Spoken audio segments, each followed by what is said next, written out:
मांग संख्या बैठिए साहब, बैठिए। देवस्थान विभाग माननीय सदस्य बैठिए आप। मांग संख्या बैठिए 42 बैठिए बैठिए आप, पर मुझे बैठिए। बोलने का वो बोल समय रही हैं। दिया, इसके लिए बहुत बहुत धन्यवाद। माननीय सभापति महोदय, इनको बोलो। देवस्थान विभाग अपने आप में एक ऐसा स्थान है, क्योंकि जितनी मान्यता एक परिवार में अपने माता पिता के की हम रखते हैं, उतनी ही देव स्थानों की भी रखते हैं। और मेरे लिए सबसे खुशी की बात यह है कि मैं जिस विधानसभा से आती हूँ, केशवराय भगवान का मंदिर अपने आप में अहम भूमिका वहाँ निभाता आया है और बहुत ही श्रद्धा का केंद्र वो मंदिर हमारा है। कार्तिक का मेला वहाँ पर 1 महीने तक लगता है और 1 महीने में कम से कम 2 लाख पब्लिक वहाँ दर्शन के लिए आती है। लेकिन उस मंदिर की जिस तरह से हमने सोचा था कि गत सरकार के समय 5 करोड़ रुपए 4 करोड़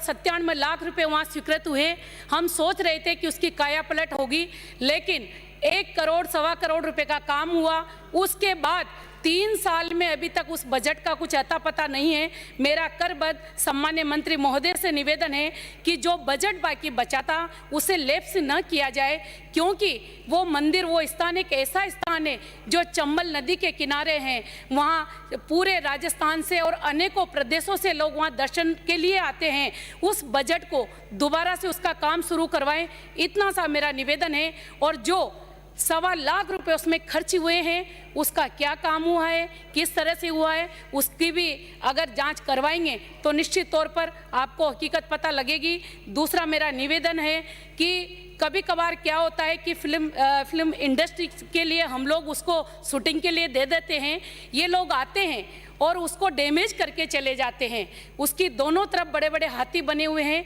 उनको भी तोड़ दिया गया है। लाइट की कोई व्यवस्था नहीं है। ऐसे हालातों में हमारा मंदिर निश्चित तौर पर जनता के लिए एक बहुत बड़ा, मैं कहूँगी, घातक हो सकता है। तो इसके लिए ध्यान दें, चौकीदार वहाँ देवस्थान विभाग से रखा जाए, देवस्थान विभाग का ही वो मंदिर है। दूसरा मेरा निवेदन है कि मंदिर माफी की जो जमीनें हैं उसे भी अतिक्रमण मुक्त करवाए जाए।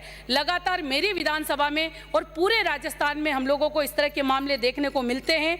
और जो हमारे पुजारी हैं उनका भी मानदेय उनको दिया जाए, उन्हें भी कर्मचारियों के भांति जो हमारे देवस्थान विभाग के मंदिर के जो पुजारी हैं उन्हें पेंशन का प्रावधान भी अगर सरकार करती है तो उन्हें बहुत लाभ होगा। और पिछली बार हमने देखा है कि देव मंदिर जो हमारे हैं, हमने मंदिर में काफ़ी वहाँ तक जाने के लिए 5-5 4-4 सड़कें हमें देवस्थान विभाग से मिली है। मेरा दोबारा से निवेदन है कि ये सड़कें हमारी बने ताकि हमारी जो धार्मिक आस्था है वो जारी रहे, वहाँ तक जाने के लिए एक सुगम रास्ता हम लोगों को मिले। साथ ही मेरा ये भी निवेदन है कि इंदरगढ़ माता जी बीजासन माता का मंदिर है, आप सब जानते हो कि नवरात्रा का वहाँ मेला लगता है और लाखों की संख्या में श्रद्धालु वहाँ आते हैं। मेरा हाथ जोड़कर निवेदन है कि वहाँ पर जो आपने राशि स्वीकृत करी है 99.94 लाख रुपए का जो प्रोजेक्ट आपने तैयार किया है, उसमें से 20 लाख रुपए सार्वजनिक विभाग अभी खर्च करने भी जा रहा है। तो सारी की सारी उसमें राशि खर्च हो और अलग से बजट हम लोगों को दिया जाए ताकि रोप वे का निर्माण वहाँ हो सके, इतना मेरा निवेदन है। साथ ही मैं कहना चाहूँगी मांग संख्या 42 पर बड़ी खुशी की बात है कि जिस हाड़ौती से मैं आती हूँ, कोटा बूंदी, बड़े बड़े उद्योग वहाँ पर लगे हुए हैं। हम सब ने देखा है सभापति महोदय, सूक्ष्म और लघु एवं मध्यम औद्योगिक इकाइयाँ जो अर्थव्यवस्था का एक महत्वपूर्ण भाग है, क्योंकि राज्यों की औद्योगिक उत्पादन, निर्यात, रोजगार और उद्यमिता के आधार पर निर्माण में इसका उल्लेखनीय योगदान है। विशेष रूप से रोजगार सर्जन की हम बात करें तो इसमें योगदान के लिए भी इसकी व्यापक रूप से मान्यता मिली है। मैं वित्त वर्ष से 2021 और 20 और 21 के दौरान जो 30 जून 2020 तक 29,195 औद्योगिक इकाइयों का जो यूटर्न पोर्टल पर ऑनलाइन पंजीयन किया गया था, किंतु इसके बावजूद भी अभी भी रोजगार के मामले में राजस्थान काफ़ी पिछड़ा हुआ है। बेरोजगारी दूर करने के लिए राज्य में निवेश करने वाली कंपनियों को पाबंद किया जाए, क्योंकि हमने देखा है अभी कुछ दिनों पहले ही कोटा की धरती पर रोजगार मेला लगा था। 22,000 बेरोजगार बंधुओं ने, जो पढ़े लिखे थे, जो इंजीनियरिंग जिन्होंने कर रखा था, कोई ITI होल्डर थे, कोई पॉलिटेक्निक करने वाले बच्चे थे, 22,000 बच्चों ने 2 दिन में वहाँ पर अपना रजिस्ट्रेशन करवाया। तो इससे हम अंदाज लगा सकते हैं कि जब एक जिले के अंदर इतनी संख्या है तो हम पूरे राजस्थान में कितने ऐसे बंधु हमको मिल सकते हैं। मैं निवेदन करना चाहूँगी रिको क्षेत्र की राजस्थान राज्य औद्योगिक विकास एवं विनियोजन निगम लिमिटेड, जिसको हम रिको बोलते हैं, जिसमें हम सब भली भांति परिचित है। राज्य के औद्योगिक विकास को गति देने वाली शीर्ष संस्था ये है और ये राज्य में निवेश को आकर्षित करने के लिए औद्योगिक आधारभूत सुविधाओं को विकसित करने के साथ हमें वित्तीय सहायता भी प्रदान करता है। कई स्थानों और जिलों में इसके हालात अगर हम देखेंगे तो बस से बदतर है। रिको में स्थानीय बेरोजगारों को, हमारी जो इंडस्ट्रीज है रिको की, उसमें स्थानीय मजदूरों को रोजगार दिया जाए, क्योंकि हमने देखा है कि मजदूरों को बाहर से लाया जाता है। ऐसा नहीं होना चाहिए, इस बात के लिए भी हम उनको पाबंद करें। साथ ही मैं मांग करती हूँ कि रिको के जो प्लांट है उसमें भले ही आपने 5% से बढ़ाकर SC ST के बंधुओं के लिए 6% का जो लाभ देने का प्रावधान किया है, मेरा निवेदन है, इसके लिए तो मैं धन्यवाद देती हूँ, लेकिन इसको 20% किया जाए, ताकि हम देख रहे हैं कि आज भी हमारा ये वर्ग वास्तव में कल्पना से परे है और कितने बंधु जो मजदूरी के लिए इधर उधर भटकते हैं और पढ़ा लिखा बंधु होने के बावजूद कुछ नहीं कर सकता। अगर वो उद्योग लगाएंगे तो निश्चित तौर पर समाज में एक परिवर्तन की लहर आएगी, ये मेरा निवेदन है। साथ के साथ मैं कहना चाहूँगी रिको एरिया की, मैंने कोटा में भी देखा, मैंने रामगंज मंडी में भी देखा, लगातार रिको एरिया में चोरियां होती जा रही है। इसके ऊपर भी हमारा अंकुश होना चाहिए। रिको एरिया के कई अवांछित लोगों के द्वारा जगह जगह, कोटा की मैं बात करूं, पत्थरों का स्टॉक जमा करके और गैर कानूनी तरीके से किस तरह से अधिकारी उनको परमिशन देते हैं, वो लगातार इसका प्रयास करते हैं लेकिन नहीं हटा पाते। तो इस ओर भी हमें ध्यान देना चाहिए। साथ ही साथ मैं निवेदन करना चाहूँगी कि बड़े बड़े उद्योग लगते हैं, चाहे SCC उद्योग मेरी विधानसभा क्षेत्र का क्यों न हो, चाहे हमारा मोड़क मंगलम सीमेंट प्लांट, जो एक मैं कहूँगी कि SCC में एक स्टेट टाइम की हमारी सीमेंट फैक्ट्री है और मंगलम उद्योग प्लांट बरसों से लगा हुआ है। SCC हमारी ASI कंपनी है, झालावाड़ और बारां के उद्योग है, बूंदी में भी हमारे गोदरेज उद्योग, इस तरह के उद्योग लगे हुए हैं। लेकिन एक भी मैं कहूँगी स्थानीय व्यक्तियों का कहीं से कहीं तक उसमें किसी तरह की कोई मजदूरी तक उनको नहीं मिलती।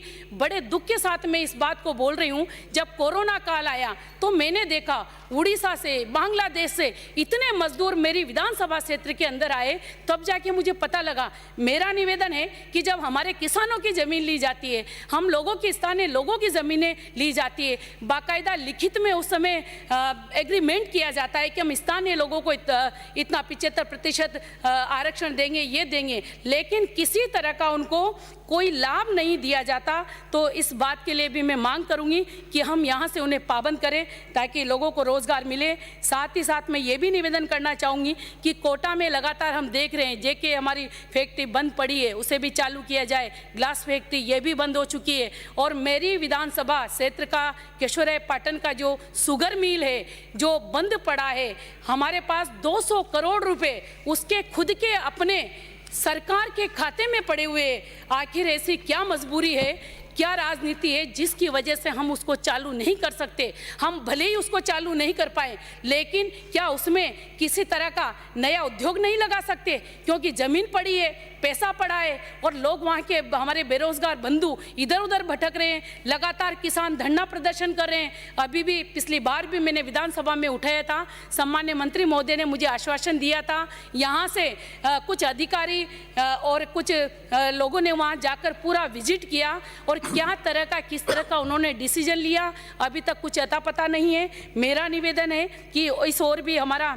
ध्यान जाना चाहिए ताकि रोजगार मिल सके। साथ ही साथ केंद्र सरकार ने के वन एवं पर्यावरण मंत्रालय द्वारा सूक्ष्म, लघु एवं मध्यम उद्योगों को बढ़ावा देने के लिए कुमार जाति के जो हमारे रूढ़िगत और परंपरागत कार्य, मिट्टी के बर्तन बनाने, हाथ से मिट्टी खनन की छूट प्रदान की गई थी उनको, लेकिन उसमें हम देख रहे हैं किस तरह की परेशानी आ रही चाहिए। मेरा हाथ जोड़कर निवेदन है कि हम प्रदेश में इनको संरक्षण एवं विकास की प्रति गतिशील होना अगर पड़ेगा तो निश्चित तौर पर ये बहुत बड़ा काम उन लोगों के लिए होगा। ये छोटे छोटे जो वर्ग है, माननीय सदस्य समाप्त करें, वो समाप्त करें। सर मुझे सभापति महोदय मुझे 15 मिनट का समय दिया था और आप मेरा एक मिनट में बात समाप्त करें अपनी। एक मिनट में। जी जी।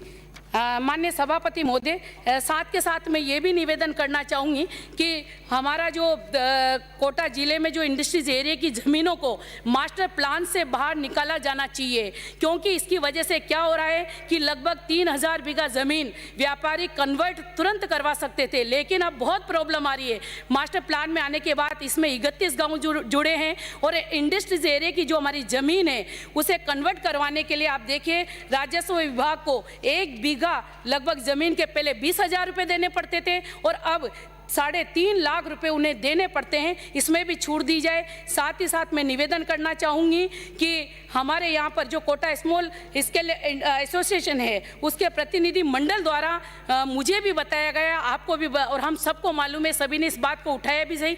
पॉल्यूशन विभाग के रीजनल ऑफिसर और प्रदूषण कंट्रोल बोर्ड के अध्यक्ष को लगातार ज्ञापन दे रहे हैं, बता रहे हैं कि प्रदूषण विभाग जो फैक्ट्रियाँ सीज करने के बजाय उनके नियमों का सरलीकरण करेंगे तो उन लोगों को, उन व्यापारियों को निश्चित तौर पर बड़ी आसानी से पॉल्यूशन सर्टिफिकेट मिलेगा और उनकी छोटे छोटे उद्योग उनके चल पाएंगे। ये मेरा इसमें आपसे निवेदन है। साथ ही साथ मैं निवेदन करना चाहूँगी कि हमारा कोटा स्टोन की एक बहुत बड़ी खदान रामगंज मंडी में है, बड़े बड़े पहाड़ बने हुए हैं जो हमारा वेस्ट मटेरियल है। उस वेस्ट मटेरियल का काफ़ी बार हम लोगों ने परीक्षण करवाया कि किस तरह से उसे सीमेंट बनाया जा सकता है या अन्य उद्योग उससे लगाए जा सकते हैं। कम से कम इन पहाड़ों को जो लाखों करोड़ों टन वेस्ट मटेरियल है उसकी उपयोगिता क्या हो सकती है, सरकार इस ओर ध्यान दे। अगर किसी तरह की कोई इंडस्ट्री लगाना, समाप्त करें। सभापति मुझे 15 मिनट का मुझे कहा था, उसी हिसाब से मैंने मेरे सारे 10 मिनट का समय है, आप समाप्त करें। मेरा 1 मिनट, एक CSR की जो राशि है उसे भी हम ये देखें कि जहाँ के लोग मिट्टी खाते हैं, जिन लोगों को परेशानी आती है, वहीं पर CSR की जिस उद्योग जिस विधानसभा में है वहीं उस राशि को खर्च किया जाए, न कि इसको अन्यत्र खर्च किया जाए। और साथ ही साथ ये भी मैं निवेदन करना चाहूँगी कि हमारे जो NOC जारी की जाती है उसका भी हम सरलीकरण करेंगे तो निश्चित तौर पर बहुत आसानी होगी, क्योंकि मैंने 2009 में मंगलम सीमेंट फैक्ट्री द्वारा हमने करबद्ध निवेदन करके हमारे लाखेरी के अंदर एक उद्योग लगाने के लिए उन्होंने ज़मीन खरीदी, हम लोगों ने उनको राजी किया, सारा सब कुछ कार्यक्रम तैयार हो गया, उन्होंने बाउंड्री करवा दी, भूमि पूजन होने वाला था, लेकिन सरकार को किसने गुमराह किया कि NOC जारी होने के चक्कर में उस कार्यक्रम को निरस्त करना पड़ा और आज तक वो जमीन वैसे की वैसे पड़ी है, वहाँ उद्योग नहीं लग पाया। तो कम से कम ऐसे उद्योगों के लिए हम लोग कहीं ना कहीं छूट दें और हमारे उद्योग लग पाए। श्रीमती गायत्री देवी, मुझे बोलने का मौका दिया इसके लिए सभापति महोदय बहुत बहुत धन्यवाद।